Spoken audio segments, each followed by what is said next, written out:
Welcome to CSIS Online. The way we bring you events is changing, but we'll still present live analysis and award-winning digital media from our Dracopolis Ideas Lab. All on your time, live or on demand. This is CSIS Online. Good morning, and welcome to today's event, When Vaccine Confidence Becomes National Security.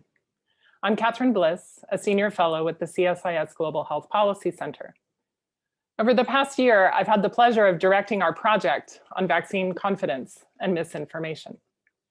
We've carried this out in partnership with the London School of Hygiene and Tropical Medicine.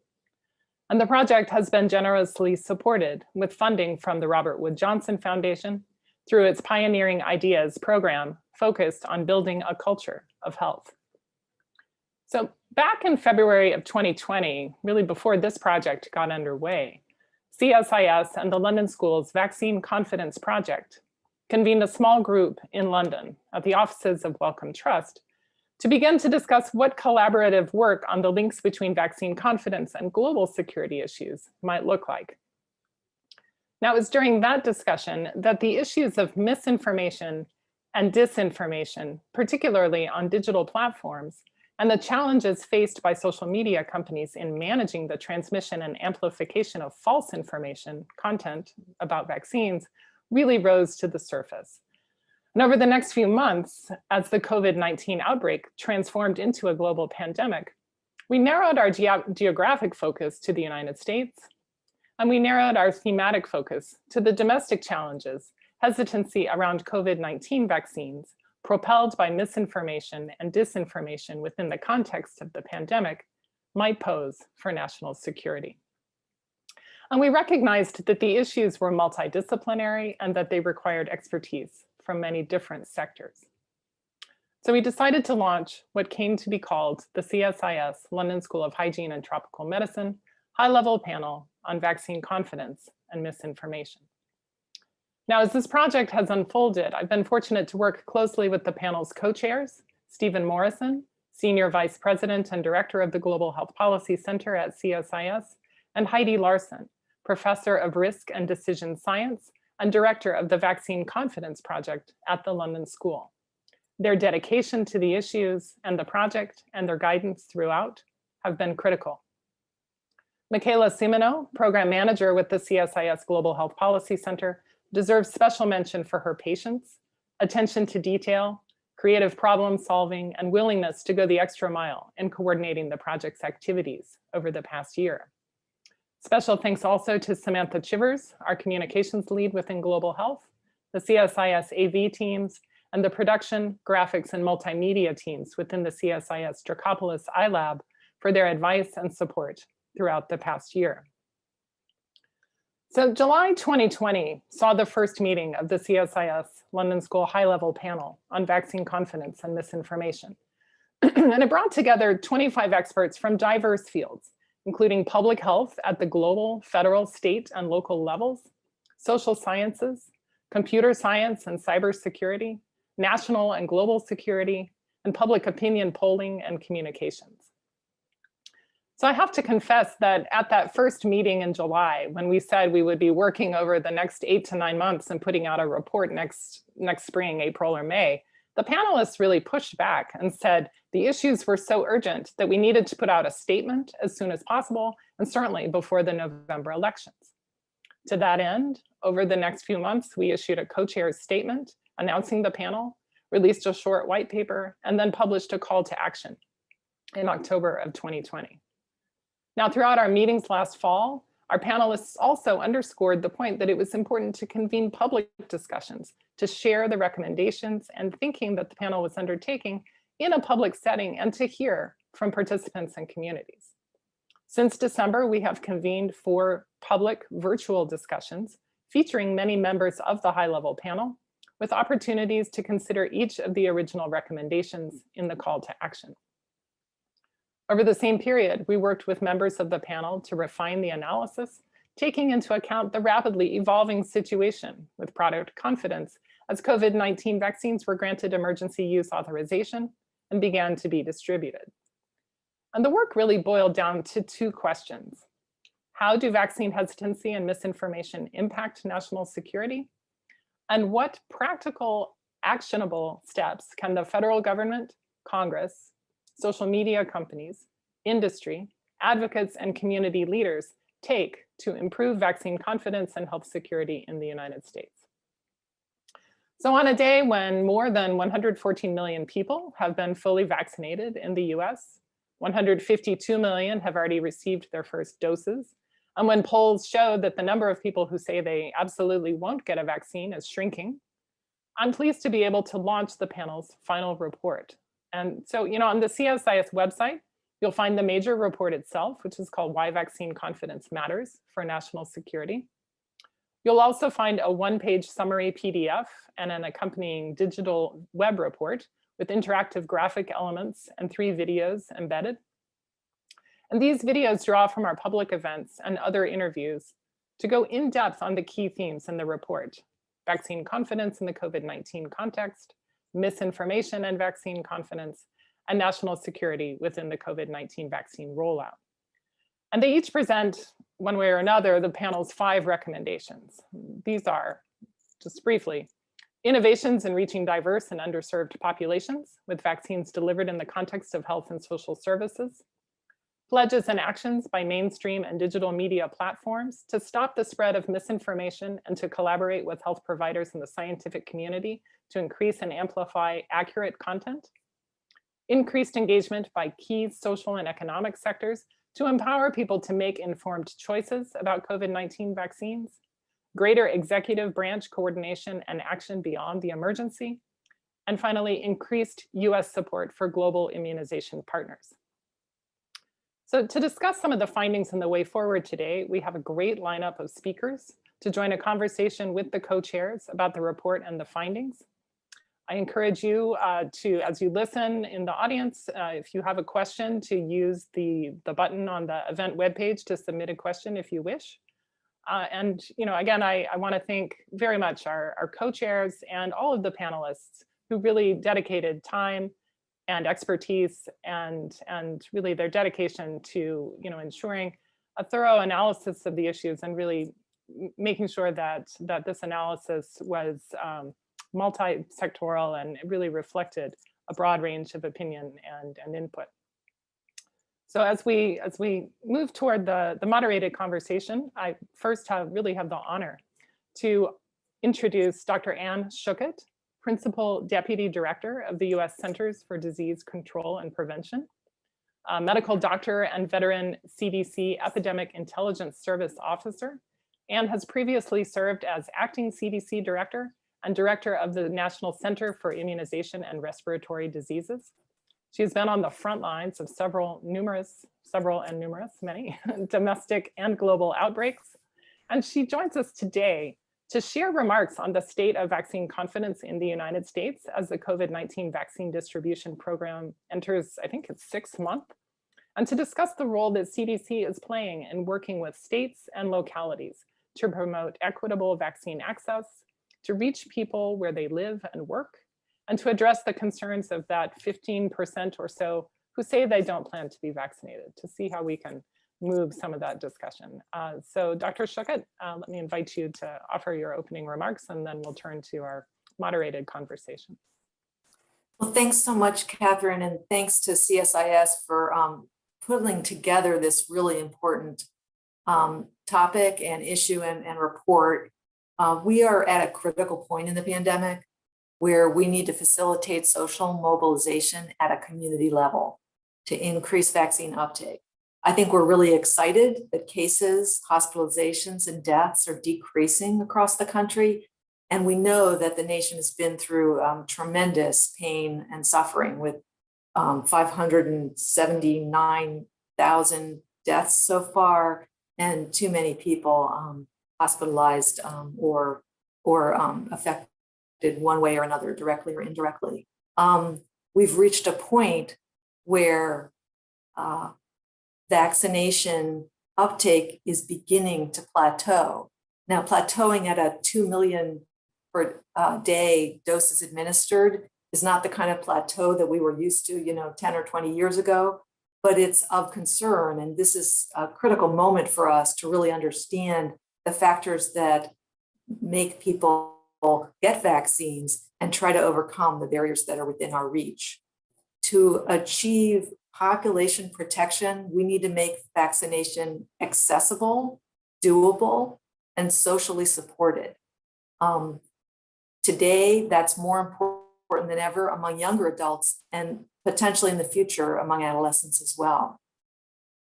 High uptake of COVID-19 vaccines requires adequate supply, meeting sufficient demand, mediated by access, equity, and vaccine confidence.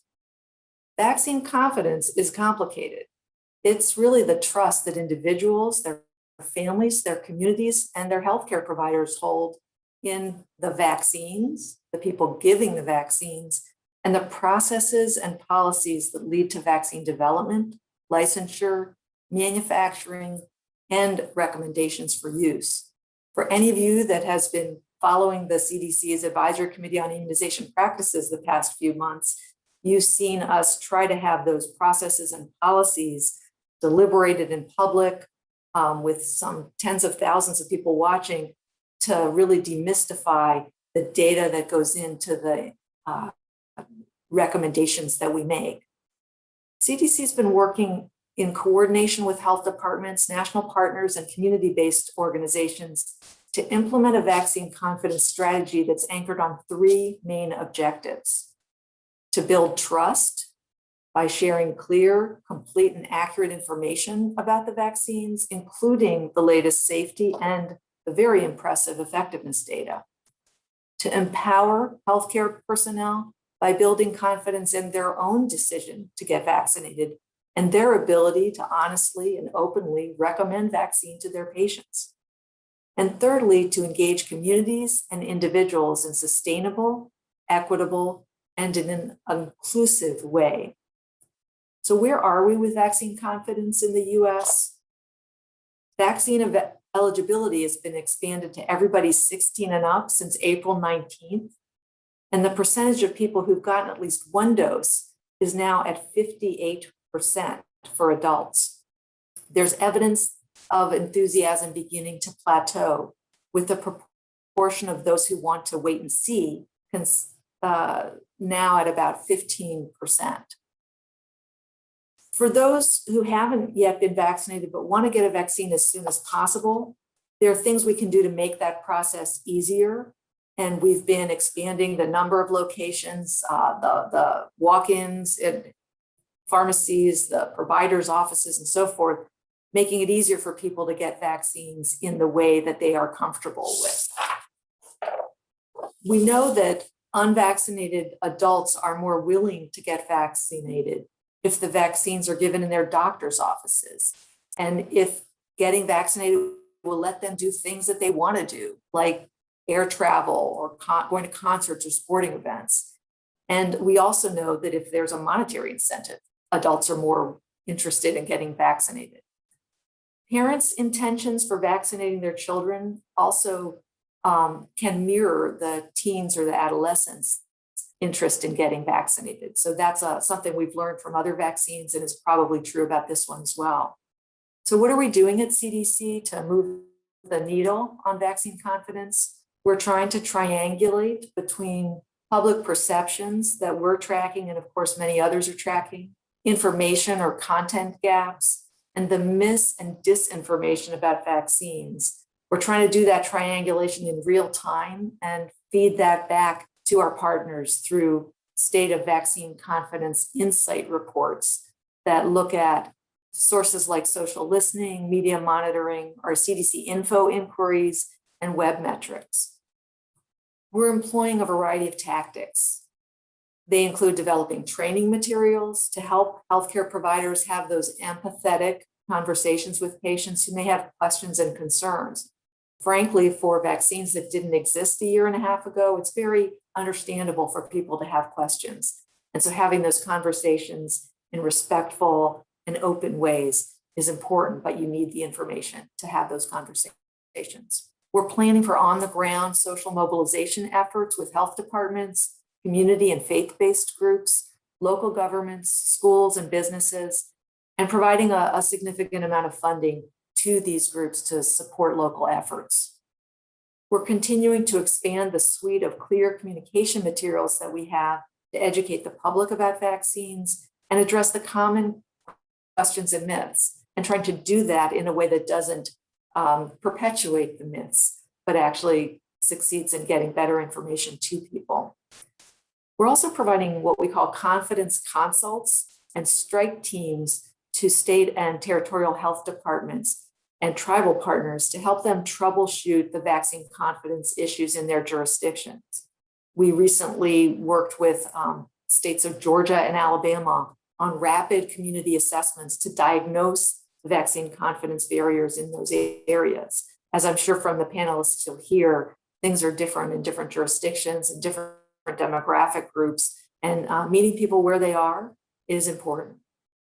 We've awarded and are in the process of awarding data for action grants to academic institutions to identify, implement, and evaluate innovative behavioral interventions to increase vaccine confidence and uptake. And we're coordinating with the National Vaccine Confidence Media Campaign that's being led out of the Department of Health and Human Services with the Ad Council. We're also intensively preparing for what we see as the next phase, which is addressing adolescents and their parents, following what we're awaiting an FDA decision about expanding vaccination to younger populations. Part of that will involve building vaccine confidence in school settings, working on how to talk to parents, how to integrate vaccination content into other issues that are addressed in schools, and how to make vaccine confidence visible. Continuing those rapid community assessments to understand the adolescent-friendly approach to vaccine confidence strategies, and creating a digital media social inoculation strategies, which I'm told are called pre-bunking, my new favorite word of the week. So these are some of the efforts that CDC is taking on to really kickstart our role within the federal government to support vaccine confidence. But I think, as the panelists will no doubt say, these conversations happen one at a time in trusted settings. And it's important for us to use all the technology and all the innovation we have, but to recognize that individuals are coming at this issue from different places, and we need to find the best way to connect with them. So with that, let me turn things back over to the moderator. Thank you very much, Anne. That was terrific. It's really heartening to witness leadership, CDC restored to a leadership position and innovating in this way. Its voice is being heard all over the country. Science has been elevated to a prominent position. You have very strong leadership in Rochelle Walensky. I also think it's been impressive, the progress the last 100 days. You've documented much of it. It's been impressive, the pivot of just the last week or 10 days, led by the president in trying to be more nimble, to move to retail, local, proactive approach in attempting to reach different populations. The community cores coming into being, putting cash into the hands of a broad range of community groups, local pharmacies, rural health clinics, pop-ups, community health centers, individual providers. I realize there is a problem still in trying to match up vaccines in hand with those individual providers who become such effective advocates to their patients. And we're beginning to see some really interesting media campaigns and outreach, which I'll mention in a moment, and greater flexibility in the allocations across states. There's a lot of innovation that's been introduced just recently. I also think we're in this somewhat confusing period right now because we're in a transition, complex transition. We've got large numbers of people that are vaccinated and desiring to get their second doses. Those numbers are rising, but we have many who are unvaccinated, and we have many who are 15% holding back, waiting, wanting to be engaged, maybe 15 to 20% who are suggesting that they may never take a vaccine, or perhaps if required, they might, but they have their own sets of concerns. it's difficult, it seems to me, for CDC to provide clear guidance in the midst of such a complicated and uncertain kind of evolving environment. And we've seen this as as the CDC's gone forward in providing guidance recently on mask use, indoor, outdoor, in advising people on their private behavior or their public behavior. How do we reward people when they become vaccinated is a big, how do we motivate? How do we use vaccine optimism to get people to come to the table? But how do we also continue to encourage people to be very cautious in this period and aware of the continued risks? So I greatly admire CDC, but you face a really, really difficult time in trying to communicate to the American public. And we have these different communities that we now know are so important. The racial and ethnic communities that have suffered great disparities and inequities and borne disproportionate burden of the disease and have important and complicated historical legacies. We've seen pretty dramatic improvements, I think, in the strategy towards those populations. There's still much work to be done, but we've seen some big advances. On youth, I think we're starting to see some. I think the focus on youth, it seems from what you said, is now big. The movable middle, we've got to engage them. That used to be over 35%. It's now down to 15%. That's pretty amazing. The focus now on Republicans, on evangelicals, on male Republican voters, those who are living in rural settings. That's a serious, complicated population as well, where we have issues of liberty, of distrust of authorities in science, emphasis on political choice, really a matter of political culture. It was influenced by the previous administration, but predated the previous administration. And we see some hyper-local programs emerging today. Frank Luntz, the pollster, Brian Castrucci from the Beaumont Foundation have done some very creative and terrific work. We have now a GOP Congressional Doctors Caucus putting out, I believe today, the first series of PSAs directed at these populations. So I'm encouraged to see we have leadership coming from within the Republican ranks to great purpose. So back to you, Anne, just tell us, how do you deal in this period in trying to craft messages and guidance for this complicated reality? It's an awfully difficult task, but tell us how your thinking is on this. Thank you. Yeah, it's a big country and there's so many different perspectives. And I really have to come at this with humility. I think that having worked in vaccines for decades, the world has gotten more complicated than ever, and we're more divided than ever. But there's some things that are in common. People want to see their grandchildren. People want life to be a little bit more like it used to be. And people want to hear from people they trust. And CDC, as much as we want to be the most trusted organization out there, we're not the most trusted organization for some people.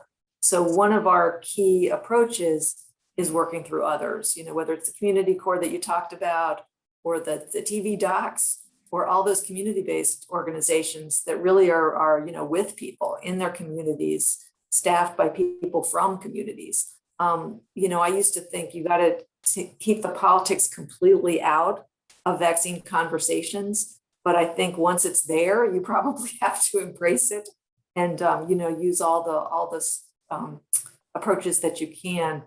But my feeling is, for CDC, it's important for us to lead with science, to be open and honest, to get information into the hands of others so that they can criticize, review, consider, but get the messages to those who they connect with.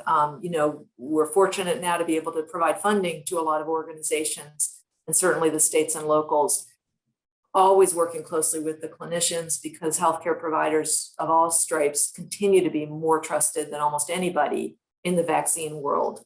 But now peers and other influences are important. And so understanding how do we share information with peers and influencers in a way that they will not be suspicious, but that they can embrace. So it's not easy. And, I would say that we're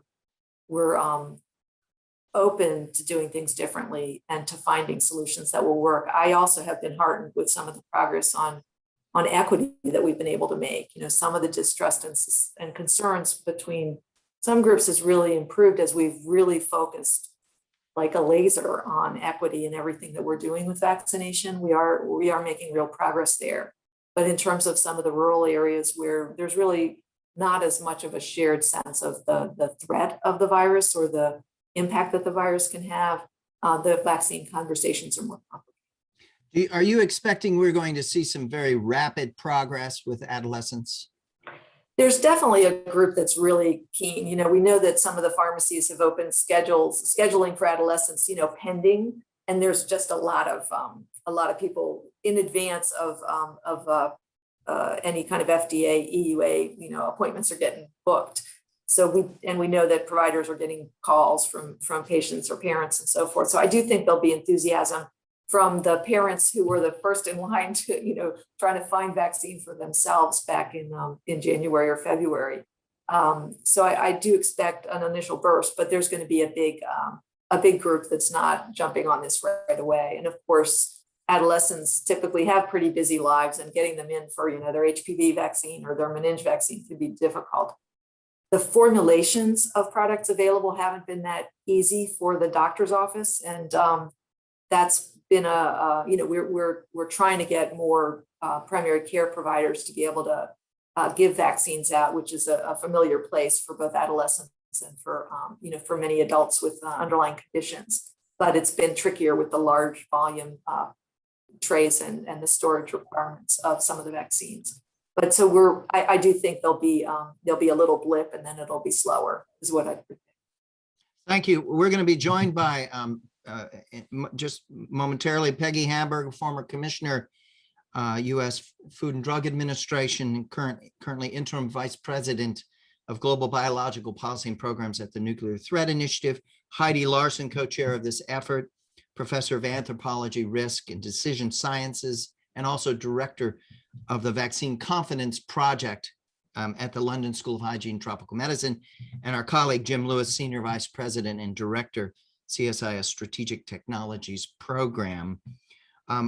Peggy, I want to turn to you first and ask you a question. First, I'd like you to respond to what we've heard from Anne, but I'd also like to ask you a more provocative question on, have we entered, in your view, a perilous moment of a kind? In other words, we're in this complex transition. We've had adverse effects from AstraZeneca, J&J that may have set back public opinion or put people a bit on edge. We're moving out of scarcity and into abundance, and we're plateauing. We still have high numbers of daily case counts, less than 50,000, I think 43,000 per day, still high, but we're seeing a sharp drop off in the daily numbers coming forward. And of course, we have variants as a big new concern, and we have the stark and harrowing reality in India and in other neighboring countries, while we're watching that second wave and wondering, what does this mean? That's a big question, Peggy, but I wanted to ask you, you know, do you share this sense that we're in a somewhat difficult moment? Well, thank you, Stephen. Thank you, Anne, for that wonderful overview. And I think that, yes, this is a perilous moment. You really have eloquently and compellingly laid out some of the reasons why. This is a time when we need to act. You know, we really can take a hold of extraordinary public health tools to advance us in the struggle against COVID and move us towards, you know, a greater normalcy. But we are up against the fact that populations are remaining unvaccinated, that, you know, really need to be vaccinated. We have the challenge of variants. As long as the virus is being transmitted, it will provide an opportunity for variants to continue to evolve. Right now, we have vaccines that provide protection against those variants, but we are, of course, concerned that continuing evolution might surprise us in terms of how effective the vaccines are. So we want to continue to press as rapidly as possible on vaccination, on monitoring variants and reducing possibilities for spread. And I think you're right, Steve, that the situation internationally is a powerful reminder of the importance, the fierce urgency, if I can quote Martin Luther King, to act now. We are seeing the fact that countries that had their COVID crisis considerably under control are having surges. India, Brazil, and other countries dramatically illustrate the devastation is horrific to watch. And if we don't, as a nation, not only address our COVID crisis here within our borders, but also contribute to addressing the world situation and trying to make vaccine available for all, we will continue to all suffer. So I think that the issue of vaccine hesitancy and vaccine confidence is critical to our ability to really create the better, safer world we're all struggling for.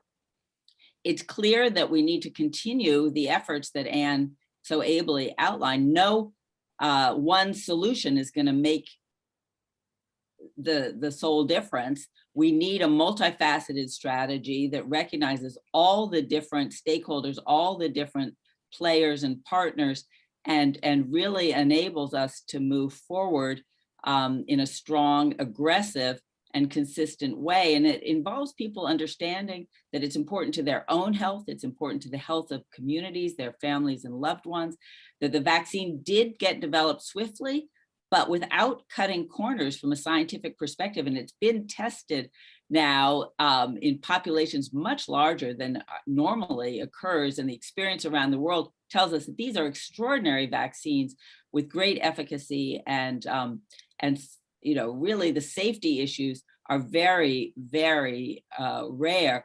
The issue of getting COVID as a disease is much more concerning than the complications of COVID, of the COVID vaccine. So we need to continue, to help people understand that. And that importantly involves not only the message, but as Anne noted, the messengers, and the struggle to get the right information to the right people with the right messengers, and to somehow plow through the misinformation will remain a huge issue going forward, but one we can surmount, I'm sure.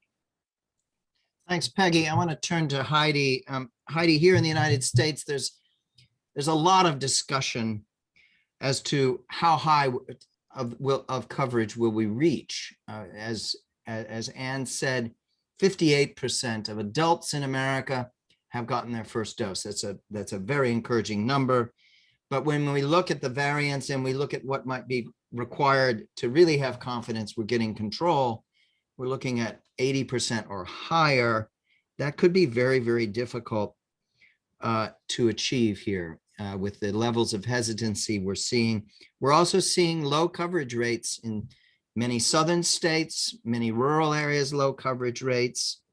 And so people are beginning to think, well, maybe our country is going to be somewhat fragmented and geographically and in terms of populations and in the actual protection and coverage, and we may find ourselves with vulnerabilities to outbreaks in certain parts of the countries and higher confidence and coverage in others. How does this all compare from where you sit, Heidi? You're taking a very broad, you're in London, you're taking a very broad global view. How does the American experience compare? Well, I think the American experience is actually quite reflective of what's going on in the world, that the landscape is very fragmented. Even in the UK, which is comparably a pretty small island, we have huge diversity in, we do a lot of subnational kind of micro mapping. We just finished a 17,000 person sample, and it's very varied. I think the US has a particular polarization politically, which weighs into it in different ways, but that's not unlike other countries. So I do think that it's not that different. On the other hand, the nature of who are those groups and how they play out is different. But I do think, and I'm really, really incredibly impressed with the work that CDC is leading, that Anne outlined. You know, these are the things we dreamed about a decade or two ago. And I'll never forget a quote that I use a lot from Anne about the more recent measles outbreak, the one a few years ago. And you compared it to the previous big one. And you said, we've been there before with measles outbreaks. What's different is what's causing them. And the fact that the under-vaccinated were not vaccinated for different philosophical and belief-driven reasons, not because they couldn't get the vaccine. So I think what to me is really been an incredible evolution in this field is really recognizing that things have changed. And in the context of COVID, they're changing every day. And that adds another level of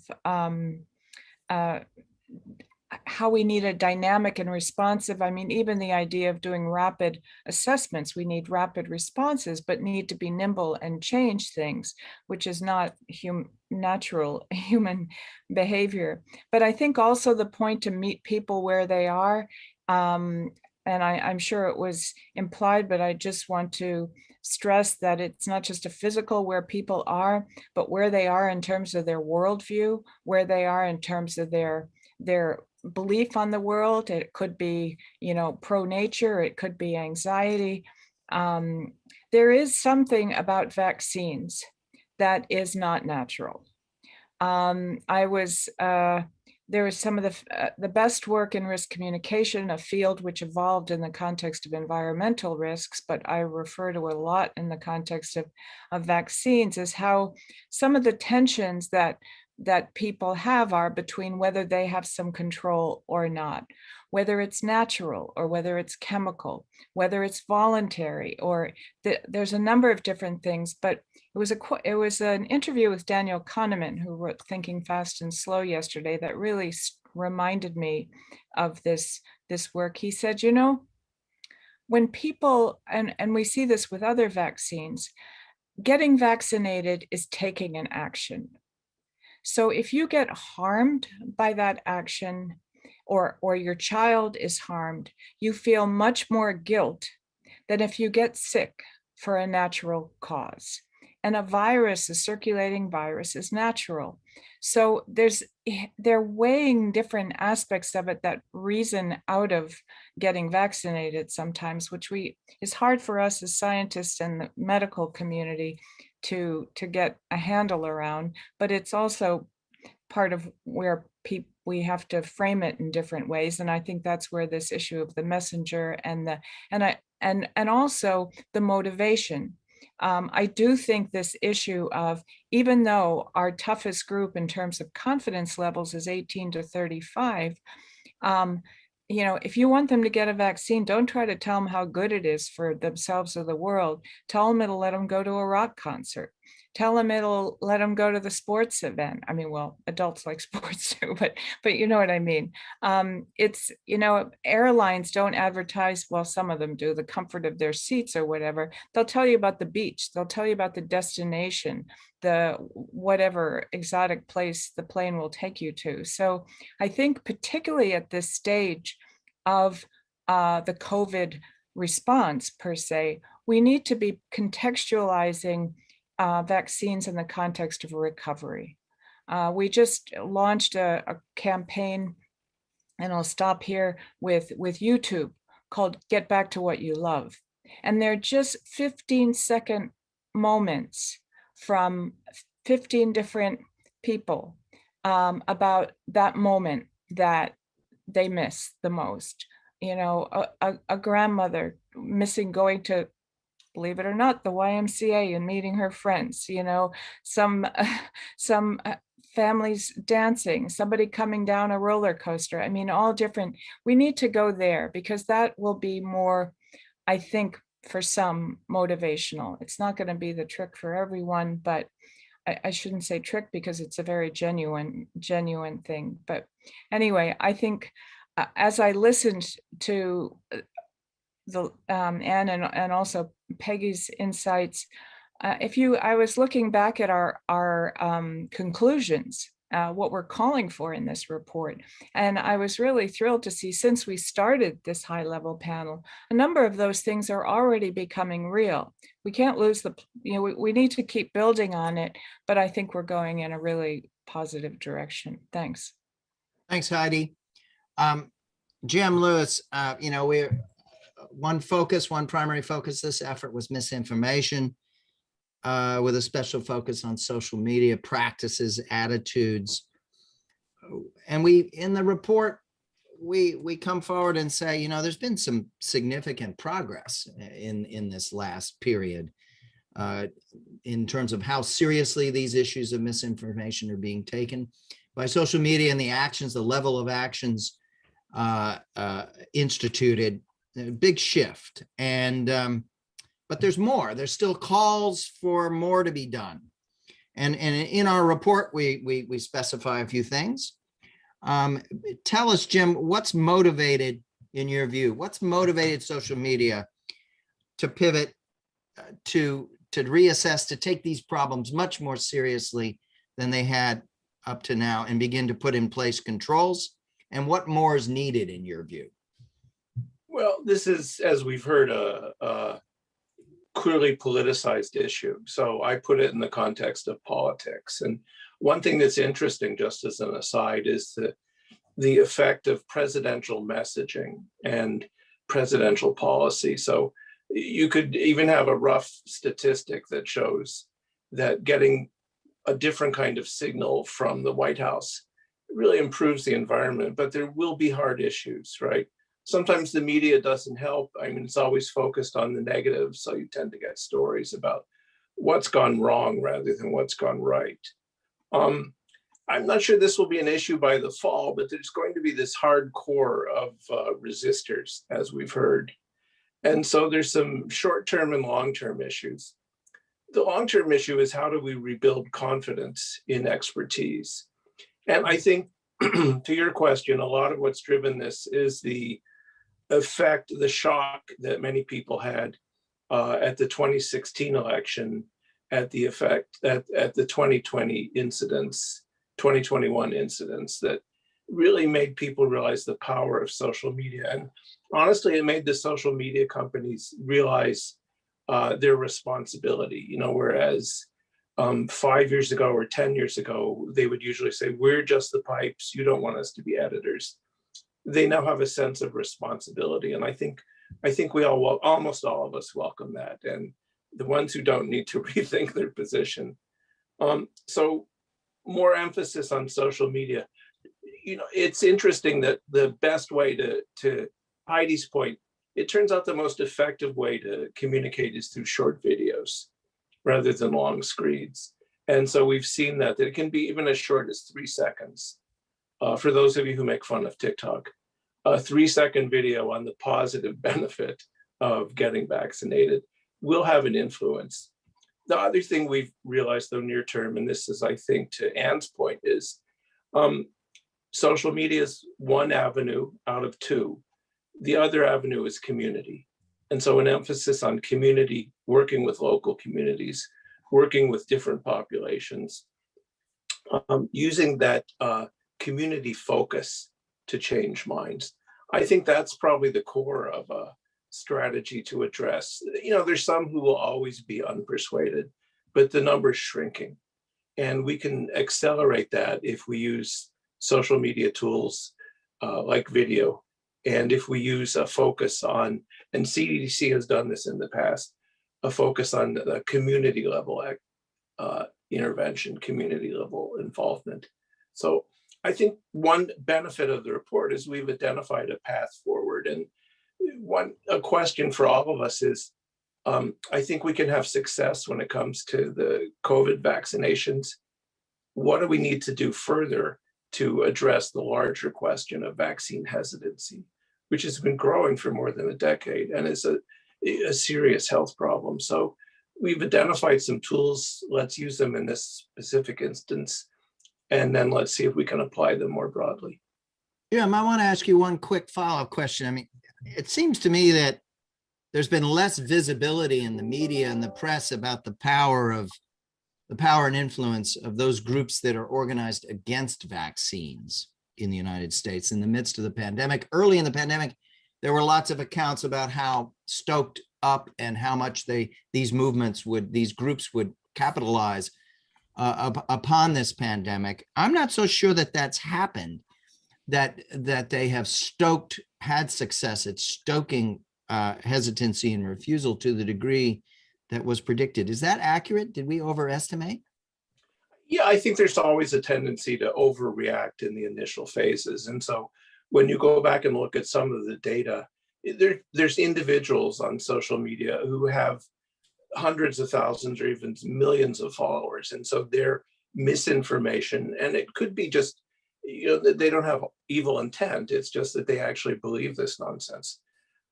They spread it, and it's picked up and amplified by these things. And what we've got now, I think, are two key changes. First, the change in administration, and over time that will affect many things as the temperature of the public debate goes back down. You can already, I suppose we all depend on Pew for our research, but you can see good data on this. The second is experience. When we talk a lot about herd immunity, I would talk about herd effect.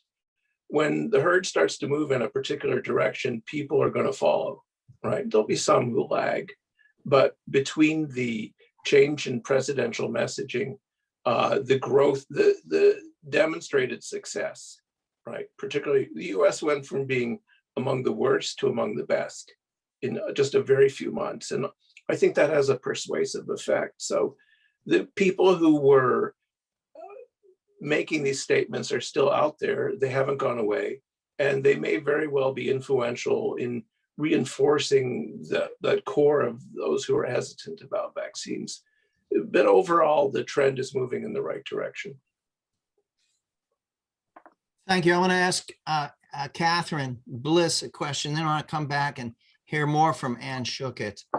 Katherine, we've heard about the innovative efforts that Frank Luntz and Brian Castrucci and the GOP Congressional Doctors Caucus have undertaken, these focus groups, these new PSAs, attempting to sort of sketch out what are the sources of concerns ideologically or personally, who will they listen to?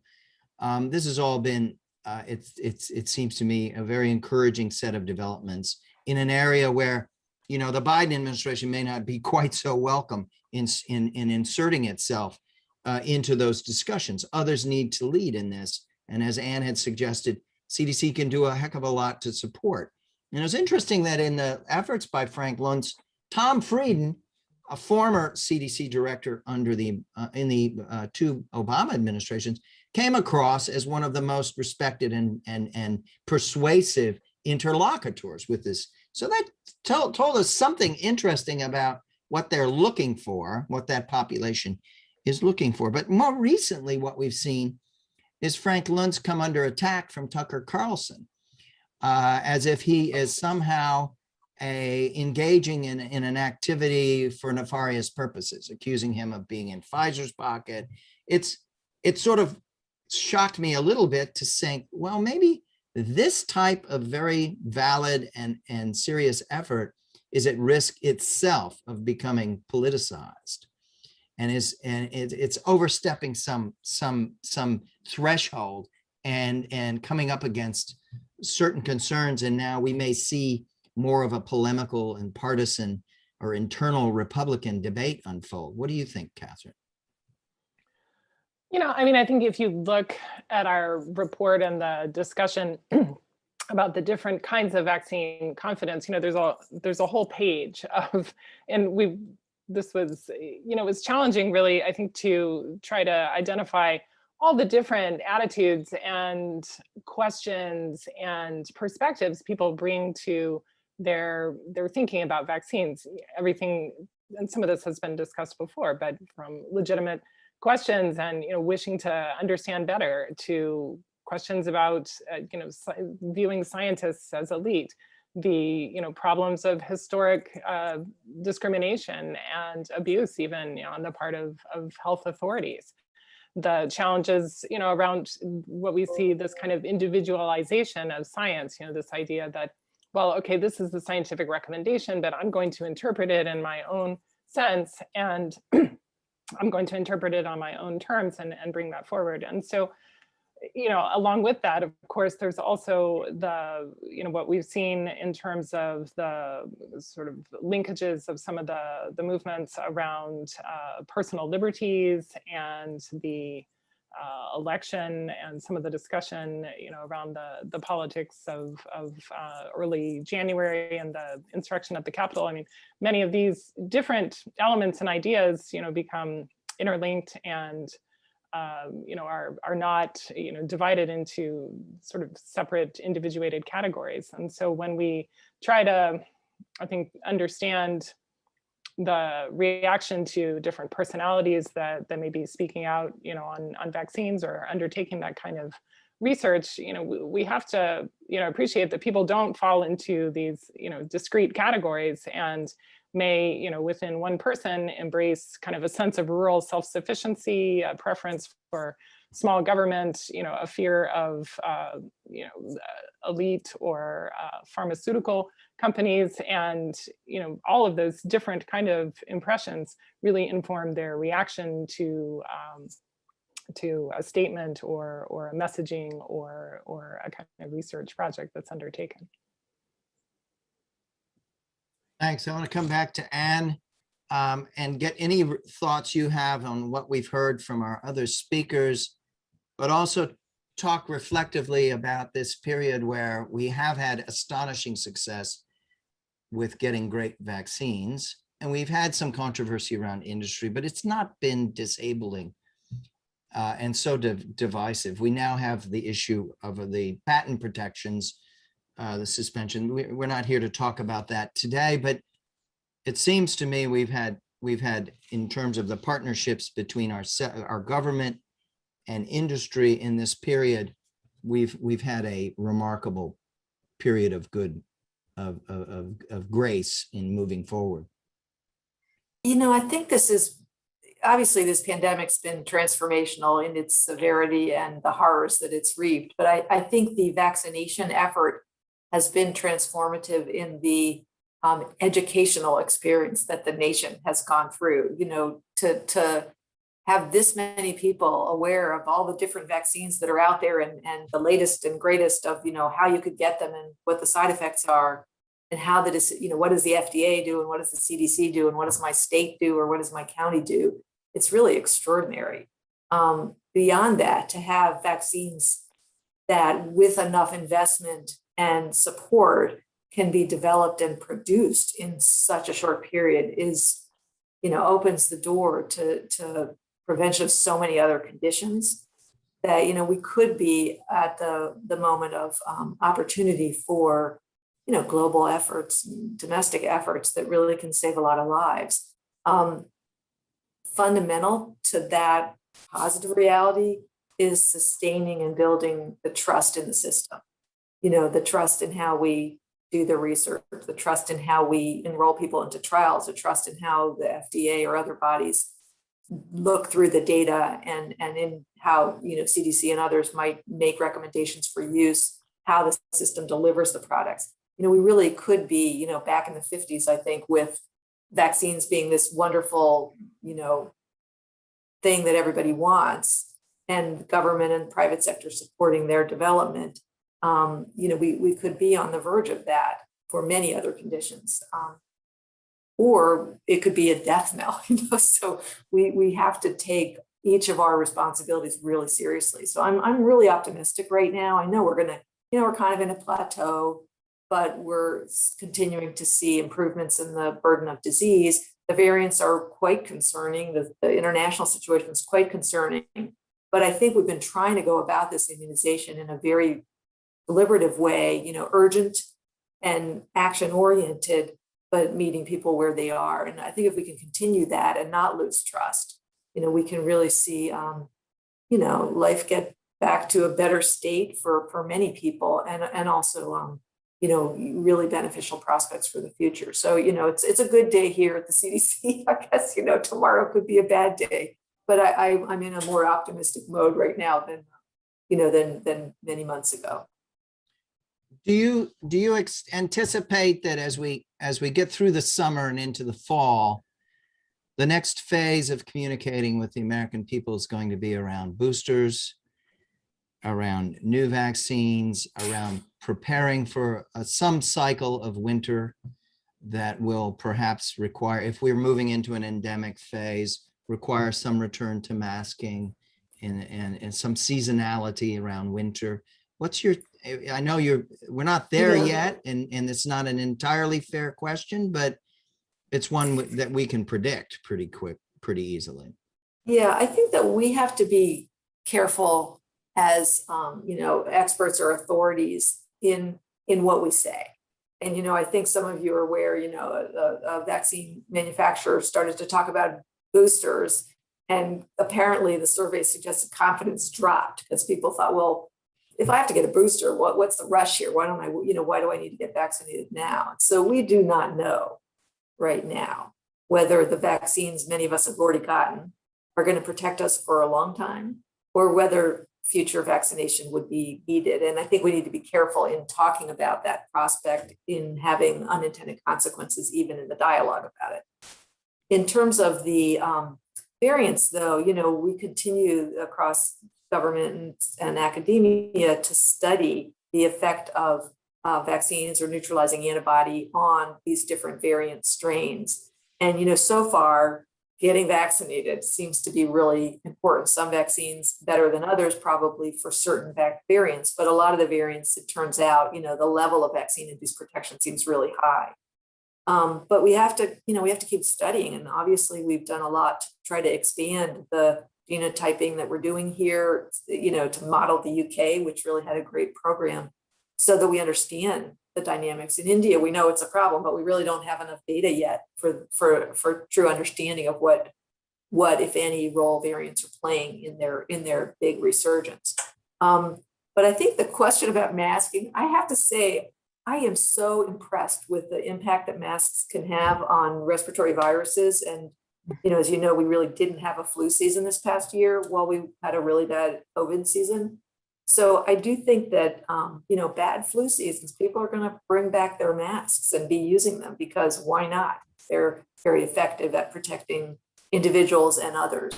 That doesn't mean I think we're going to be wearing them forever, but that they're a very important tool in protection against respiratory viruses that could be a complement to vaccines, I think, in some times and for some pathogens. But that's as much protection as I'll do. All right. All right, we're getting towards the end. we're going to do a little quick lightning round. This has been a pretty positive conversation in terms of the projection that we're going to pivot. We're going to be at a different place on July 4th. We're going to be at a different place as a country at Labor Day as we turn the corner into the fall. I want to start with Peggy, and then go to Heidi, Jim, and Katherine, and ask you the question: what should we be having top of mind looking ahead in order to try to ensure that we do reach those pivot points that have been laid down by the president and by others? Peggy. Well, I guess right now I would love to see a continuing push on making vaccine more available for this country, making it available where people are, with all of the different supportive strategies that have been discussed in this panel, but also making vaccine more available to the world. Right now, more vaccine, I think, will lead to more uptake, to a broader, more successful public health control strategy, and this is a critical moment to do so. Thanks, Peggy. Heidi. Well, I would say don't let our guard down. Keep up the work that's going on, and hopefully it'll move into post-COVID and we can benefit from it. But I didn't say much about an area that I actually do a lot on and care a lot about, and that's more in Jim's field, and that is the whole concerns about social media. We need an extraordinary approach to how we're going to rein that in. I look at what's going on with the social media space like the variants. It's a constantly changing, it's natural selection. You throw in a new regulation, you throw on a new restriction by any of the platforms. They are so quick to adapt to that, so creative, and so potentially disruptive. So I do think if there's one area that we could develop more, picking up on this issue, and it has huge security implications, to get back to our title.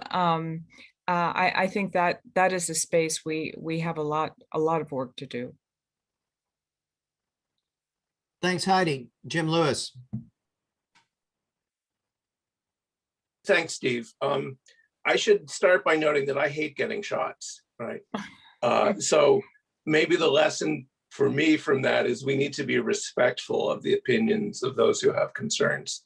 And I think respect is crucial. We may not agree, we may need to find new ways to persuade them, but I don't like their shots any more than they do. I mean, getting them, I have all my shots and I'm happy about it. Peggy's point about global distribution is crucial. It doesn't do any good to stamp out the fire in one part of the ship and leave it burning in another.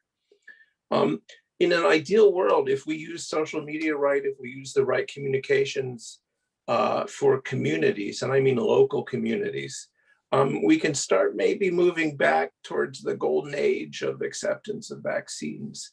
And I think COVID will be a test case that people will point to. You had fears about this, just with measles, and look at the success we've had. So let's think about the strategies at the community level and at the social media level that help us move forward. Thanks. Thanks so much, Jim.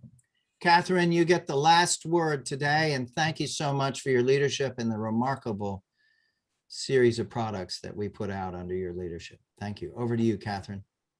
Sure, thanks. Just 2 points here. I mean, echoing what others have said, I mean, considering how interconnected our world is, it's been maybe less so under COVID, but considering the trade, travel, and cultural affinities, it's imperative that we apply the lessons that have been learned from the domestic outbreak here and share those to the extent that they're relevant internationally, and share US technical and diplomatic capabilities for distributing vaccines internationally as well. And I think we also have to be aware of the international dimension of the misinformation of these narratives about vaccines, and understand that some of those messages that may develop in the United States get shared with diaspora or cultural linguistic affinity communities overseas, and they evolve and transform. And so we need to be mindful of what's being generated here and how that's being shared elsewhere, and to take action internationally as well. Thanks, Katherine.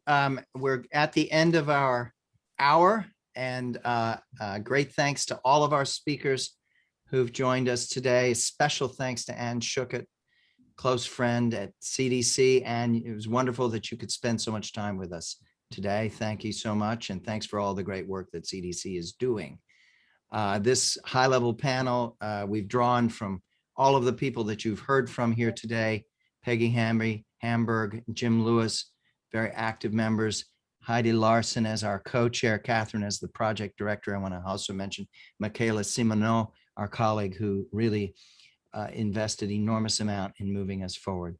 So thanks to everyone. I hope you enjoy the report and the affiliated products that we've put out today, and I hope we'll be back together soon. Thank you.